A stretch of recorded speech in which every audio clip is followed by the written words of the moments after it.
Bonjour, fidèles internautes, soyez bénis dans le précieux nom de Jésus-Christ. Sans plus tarder, allons dans l'évangile de Marc, dans le chapitre 6, des versets 17 à 29. Je vais lire au nom de l'Éternel. En effet, Hérode lui-même avait fait arrêter Jean et l'avait fait enchaîner en prison à cause d'Hérodiade, la femme de son frère Philippe, qu'il avait épousée, car Jean lui disait, il n'était pas permis d'avoir pour femme l'épouse de ton frère. Furieuse contre Jean, Hérodiade voulait le faire mourir, mais elle ne le pouvait pas, car Hérode redoutait Jean, sachant que c'était un homme juste et saint, et il le protégeait. Après l'avoir entendu, il était souvent perplexe, et c'était avec plaisir qu'il écoutait. Cependant, un jour propice arriva lorsque Hérode, pour son anniversaire, donna un festin à ses grands, aux chefs militaires et aux personnalités de la Galilée. La fille d'Hérodiade entra dans la salle, elle dansa et plut à Hérode et à ses invités. Le roi dit à la jeune fille, demande-moi ce que tu veux et je te le donnerai. Il ajouta avec serment, ce que tu me demanderas, je te le donnerai, même si c'était la moitié de mon royaume. Elle sortit et dit à sa mère, que demanderai-je? Sa mère répondit, la tête de Jean-Baptiste. Elle s'empressa aussitôt de rentrer vers le roi et lui fit cette demande. Je veux que tu me donnes à l'instant sur un plat la tête de Jean-Baptiste. Le roi fut attristé, mais à cause de ses serments et des invités, il ne voulut pas refuser. Il envoya sur le champ un garde avec ordre d'apporter la tête de Jean-Baptiste. Le garde alla décapiter Jean dans la prison et apporta la tête sur un plat. Il la donna à la jeune fille et la jeune fille la donna à sa mère. Quand les disciples de Jean apprirent cette nouvelle, ils vinrent prendre son corps et le mirent dans un tombeau. Amen. Comme nous venons d'écouter cette parole, il s'agit de l'histoire de Jean-Baptiste. Jean-Baptiste, duquel est dit dans Luc chapitre 7, qu'il n'y ait pas d'homme parmi les hommes et des femmes, que Jean-Baptiste est le plus grand de tous les hommes et des femmes. Ce sur quoi j'aimerais attirer notre attention ici, frères et sœurs, c'est sur la manière dont Jean est mort.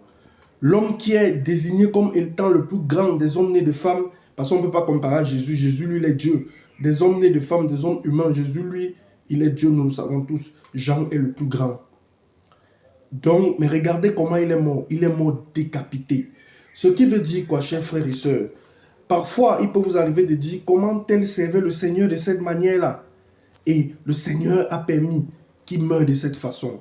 Voilà Jean, l'exemple parfait, le plus grand des hommes, né parmi les hommes et les femmes, qui est mort étant décapité. Vous ne devez plus vous poser ce genre de questions. Pourquoi? Parce que, quelle que soit la manière dont nous partons, pendant notre vie, nous avons un plan et une mission à réaliser. C'est ça qui est le plus important pour Dieu. La manière de partir pour Dieu n'est pas importante. Lorsqu'on voit la manière dont Jean est parti, le but, la mission à réaliser, voilà sur quoi doit être fixé notre objectif.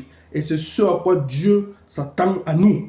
La manière dont, donc, et aussi regardez dans quelles circonstances Jean est mort. Jean qui était bel et bien celui qui devait préparer le chemin du Seigneur. Il fait son ministère était basé sur la repentance. Et il devait annoncer le chemin du Seigneur Jésus-Christ. Et Jean avait dénoncé ce que faisait Hérode avec la femme d'Hérodiade qui était la femme de son frère Philippe. Ce qui ne plut pas à Hérodiade. Et Hérode ne pouvait pas tuer Jean de cette manière-là. C'est suite à l'anniversaire d'Hérode et à la demande qu'il a faite à la fille d'Hérodiade en lui disant, demande-moi ce que tu voudras, parce qu'elle avait dansé et ça avait plu à tout le monde. Comme récompense, il lui a dit, même si c'est la moitié de mon royaume, je te le donnerai. Mais à cause du vœu de sa maman qui voulait voir la mort de Jean-Baptiste, a poussé sa fille à demander cela. Et vous voyez dans quelles circonstances Jean est mort. Et le roi ne pouvait plus, devant tous ses invités, ses conviés, refuser la demande de cette fille poussée par sa mère Hérodiade, c'est-à-dire de décapiter Jean-Baptiste. Cela montre aussi l'injustice qui règne dans ce monde. Cela montre la méchanceté qui règne dans ce monde. Mais cela ne veut pas dire que Dieu ne dirige pas ce monde et que Dieu n'est pas un juste juge. Parce que Dieu conduit l'histoire de chaque individu et de toute nation. Il a permis cela, que celui-ci meure de cette manière. Mais il reste le maître de toutes choses. Donc, chers frères et sœurs, c'est ce sur quoi je voulais attirer votre attention. Parce que ce qui compte pour Dieu, c'est le côté spirituel. C'est ça, car tout ce qui se matérialise d'abord physiquement se produit d'abord dans le spirituel. C'est le message que j'avais à vous transmettre tous et toutes. Soyez bénis dans le précieux nom du Seigneur.